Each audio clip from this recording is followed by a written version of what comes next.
Bismillahirrahmanirrahim. Assalamualaikum warahmatullahi wabarakatuh. Alhamdulillah, salatu wassalamu ala rasulillah wa ala alihi wa sahbihi wa mawalah. Bapak-bapak, ibu-ibu, jamaah perwilitan RT 01 RW 16 yang dimuliakan Allah Subhanahu wa taala.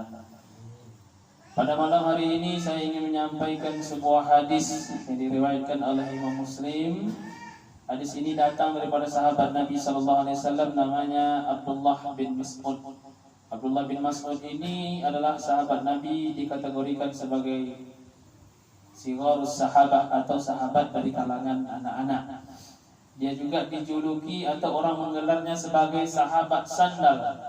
Kenapa sahabat sandal? Karena kemana Nabi pergi dia ikut. Kalau Nabi nak keluar, Nabi tak perlu susah-susah cari sandal, karena sandalnya sudah disiapkan oleh Abdullah bin Mas'ud. Jadi Nabi tinggal sarung saja. Kalau kita kan mau keluar masjid cari di mana sandal, jangan-jangan sandal orang tersarung. Kalau Abdullah bin Mas'ud tidak, dia sandal Nabi itu. Sandal Nabi itu mirip apa Pak yang ada di peci Mas'ud, bukan yang ini, tapi ada satu lagi yang ada hijau itu, peci itu sandal Nabi seperti itu bentuknya. Di peci-peci itu cuma tak pakai pula nih. Nah, ada yang hijau yang agak runcing depannya. Nah, itu sandal Nabi seperti itu. Bentuknya lebih kurang capal ya sandalnya. An Abdullah bin Mas'ud radhiyallahu anhu qala sa'altu Rasulullah sallallahu alaihi wasallam. Aku bertanya kepada Nabi sallallahu alaihi wasallam. Aku di sini maksudnya adalah Abdullah bin Mas'ud. Ya Rasulullah, wahai Rasulullah, ayyul amal ahabbu ila Allah? Amalan apa yang paling disukai oleh Allah? Amalan apakah yang paling disukai oleh Allah Subhanahu wa taala? Qala Nabi sallallahu alaihi wasallam menjawab, amalan yang dicintai oleh Allah Subhanahu wa taala itu yang pertama adalah as-salatu ala waqtiha, salat tepat waktu. Salat tepat waktu bukan berarti salat di akhir waktu tak boleh. Juga bukan berarti tidak sah, akan tetapi kita salat dapat pahala, tapi kalau di awal waktu kita kerjakan, begitu azan selesai qomat syukur-syukur alhamdulillah berjamaah. Kalaupun tidak, maka kita salat di awal waktu, maka kita dapat fadilah keutamaan salat di awal waktu. As-salatu ala waqtiha. Ternyata salat di awal waktu itu disukai oleh Allah. Kalau saya dulu waktu di pesantren, pesantren pulang ke rumah itu ajak untuk melelet-leletkan salat. Misalnya di rumah itu tak salat nak, kata mak saya, nanti mak salat isya itu panjang. Jadi sholatnya saya tandai alarm jam 3 baru bangun. Kadang-kadang lewat langsung tak sholat kan. Nah, ternyata sholat mengakhir-akhirkan sholat itu Allah tak suka.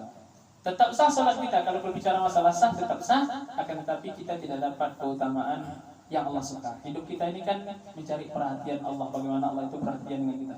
Oh seperti ini, oh Bang Irwan ini seperti ini. Allah lihat, oh ada sesuatu yang lebih, sholat ya Allah, itu disukai oleh Allah.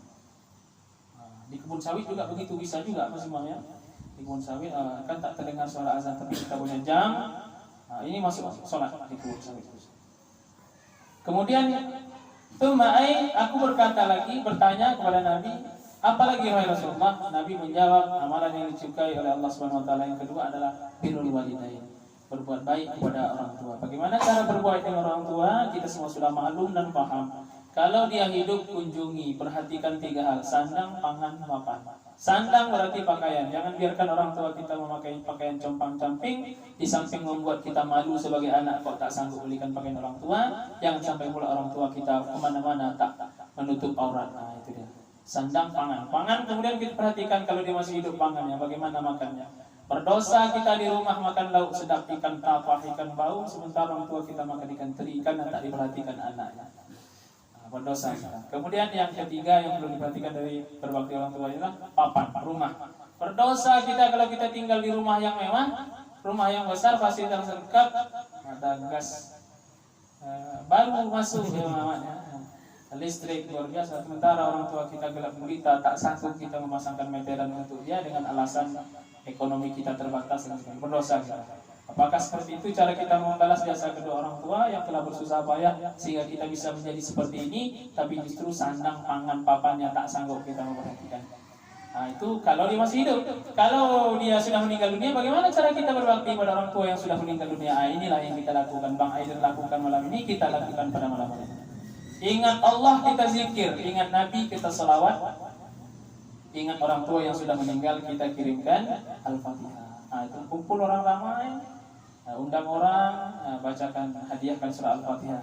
Kalaupun belum bisa mengundang orang ramai, setelah sholat hadiahkan surah Al-Fatihah kepada orang tua yang sudah meninggal. Itu dia rumusnya. Ingat Allah zikir, ingat Nabi salawat, ingat orang tua, kirimkan Al-Fatihah. Baik yang sudah hidup, masih hidup, atau yang sudah meninggal dunia.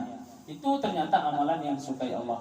Yang terakhir adalah suma'ai, aku berkata, Abdullah bin Mas'ud berkata, apalagi ya Rasulullah, amalan yang disukai oleh Allah Subhanahu wa taala yang ketiga adalah jihad fisabilillah, berjihad di jalan Allah, berperang. Tapi tak selamanya jihad itu dimaknai dengan perang. Di Indonesia tak ada lagi kita berjihad melawan penjajah Belanda, sudah tidak. Akan tapi jihad kita hari ini adalah jihad melawan hawa nafsu, jihad menahan ego, jihad menahan kalau kita berlebih menahan untuk tidak sombong, maka itu bagian daripada jihad. Bersungguh-sungguh kita. Puasa juga bagian daripada jihad, menyekolahkan anak dengan keterbatasan tapi kita tetap berusaha, maka itu bagian daripada jihad. Mudah-mudahan apa yang saya sampaikan bermanfaat untuk kita. Minallahu musta'an wa ilaihi tawakkalna. Assalamualaikum warahmatullahi wabarakatuh.